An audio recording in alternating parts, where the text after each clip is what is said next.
Now, caring for those around us, especially at critical times like this, is very important. The old and aged need a lot of support and protection even as the pandemic rages on. I have in the studio Yinka Kenny, founder Yinka Kenny Girls Care Foundation. Good morning. Thank you for joining us on TVC Breakfast. Thank you very much, Vero. It's a pleasure to be here. Absolutely. Now, the vulnerable, we're talking about caring for the elderly, especially at a time like this, who are said to be one of the most vulnerable at a time like this. Talk to us from that position, how important it is to care for them, giving them every necessary attention at this time. Yes, you see, first off, I want to say that unfortunately, the government, the society has failed these people. Just 2-3 days ago, we saw the retired armed forces men that came out with placards and, you know, talking about their pensions, talking about deductions and everything, which is not supposed to be so. These elderly people, they are people that they were once strong people, just like you and I. But at this point in time, they are feeble. Every reasonable society has a plan for the aged people in their society, because at this point in time in their life, they are the times that they really do not have the strength to work anymore. And unfortunately, so many of them at one point in time, for maybe about 30-something years of their life, served the country, served the people. And this is the time that there should be a structure, there should be something, you know, that has been placed, you know, for them, that they don't need to struggle. They don't need to begin to run helter-skelter. Now, let's go back to even the pension that is their entitlement. You find out that they hardly get it. They either hardly get it or they do not get it. A whole lot of them. Now let's talk about those of them that are not even pensionable. We have a lot of them that struggled all through their life, probably taking care of, you know, because of the peculiarity of our terrain. Yeah. You know, they struggled all through their life. Now, for crying out loud, they are old. I saw on TV the Oluwo of Iwo land, you know, going about giving the, you know, old people, and one of the elderly women said that, oh, this morning I'm going to start my business all over again. And you see, I had tears rolling down my eyes that this woman starting business at this age. You see, it is not supposed to be. We should take responsibility for those people. You see, let me tell you the reason I decided to take it up to myself to do, because what I do because Yinka Kenny Girls Care Foundation will take care of the feminine gender from cradle to grave. Now, we have a niche with the teenage girls. There was a time I had a program with the teenagers, and a girl walked up to me and said to me that she's never known her mom, that she lives with her grandma, but presently she's dating somebody. This is a girl, as at that time she was in SS3. She's dating somebody, going to bed with somebody, because her grandma cannot fend for her and her sibling.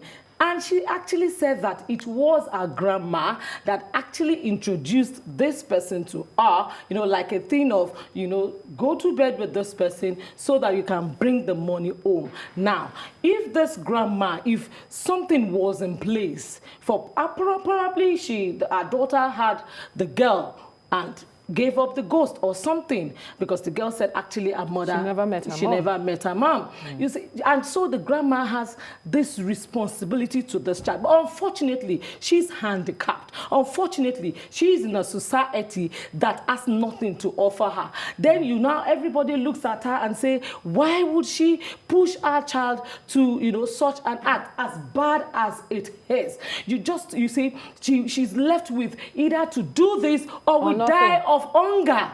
It's as bad as that. And that was why, after I spoke with that girl that day, I said to myself, okay, we can at least do something for those people at intervals. That's why at intervals we try to go out, we focus on the elderly people, women most especially, to give them foodstuff. Yes, we're doing this in our own little way. You know, the government can put down a structure. And that leads me to my next question.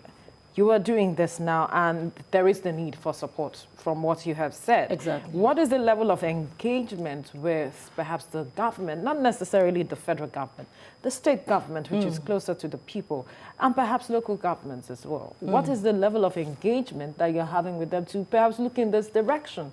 If states can look into that, do you think that will go a long way? Well, before even going to the state, let's talk about the local government that is supposed to be close. Exactly. Now you go there. Oh, okay, fine. Because I'm a journalist by profession, I tend to get the audience. You know, probably if I wasn't a journalist by profession, I might not even have the audience. And you get all the promises that never comes to, you know. Can you follow up to ensure that they deliver on this promise? You keep going, you know the way it works here, and you're just like, okay, like you have, okay, I do this for these people at interval. Can can we have a collaboration, some sort of, or can you set up something, in this local government? Let this elder people feel your effect. I don't want to start mentioning names now on national TV, but anyone that is looking at me will know that, oh, she's talking about me. But they tell you, oh, Yinka is laudable, oh, Yinka is good, Yinka this. And at the end of the day, you keep going and you just tell yourself, no, I don't want to be a nuisance. And you just stay. The only support you get is from individuals, friends, and families that sees what you are doing and believes in what you are doing and supports you. But there's just a little that we can do. But if the local government, in the first instance, this is the first, that's meant to be very close to the people. If they can just, take it up to themselves and bring up support, for organizations like mine that, try to do this or, bring up something on their own. Not only go to them during elections and because of the fact that they are vulnerable and the fact that my people will say, now. Interpret, please. As in, when a man is when you say a man is poor and at the point he can feed himself, then the poverty is to the barest minimum, So they know that these people are poor, they are hungry. At the times of elections, they go to them, they give them peanuts, they give them something for that time. And because of their vulnerability, they tend to say, okay, he has come to give us this now. At least we have eaten today. Let us vote for him, for them. You see, and after that, what happens? They leave.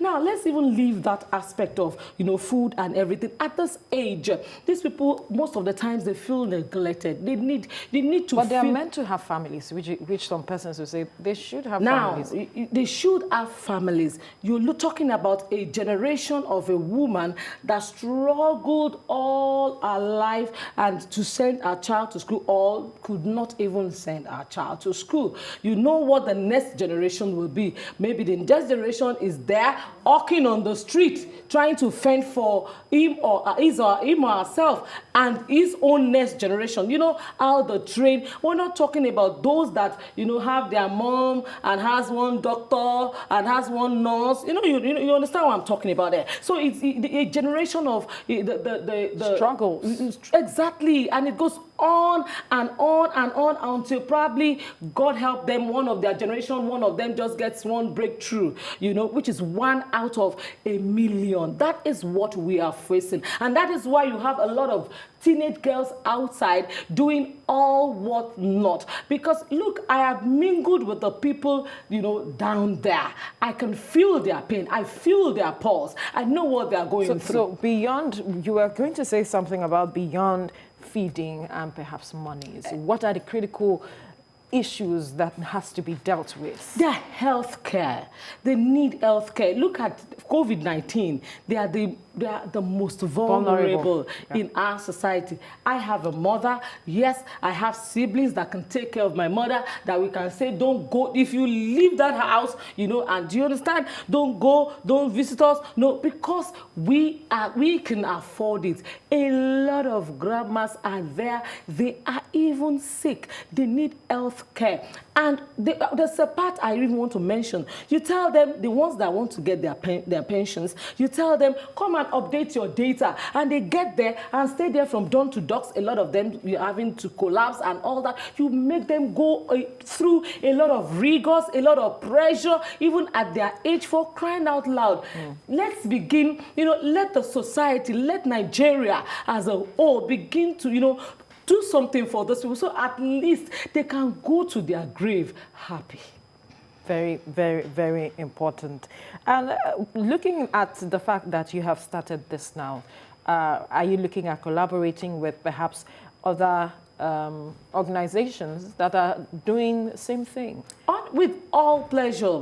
My doors are open, my arms are open, to, anybody that decides to come and collaborate with my organization to do this. We've been doing this for 3 years now, and we've tried to do it, once every quarter. The last one we did, it was my 45th birthday, and people were like, this 45th, and I went in the midst of the elderly people. I had about, 200 of them, and you see, they were so happy. At one point, they stood up, and when they sang "Happy Birthday," oh my God, Veronica, you could see, from within, you saw that those people, they need help, and the little help they get, they appreciate it. You see, there's a need. So there's an open door to anybody that wants to collaborate, that wants to be a part of this, that wants to join us to do this. We do this once every 3 months,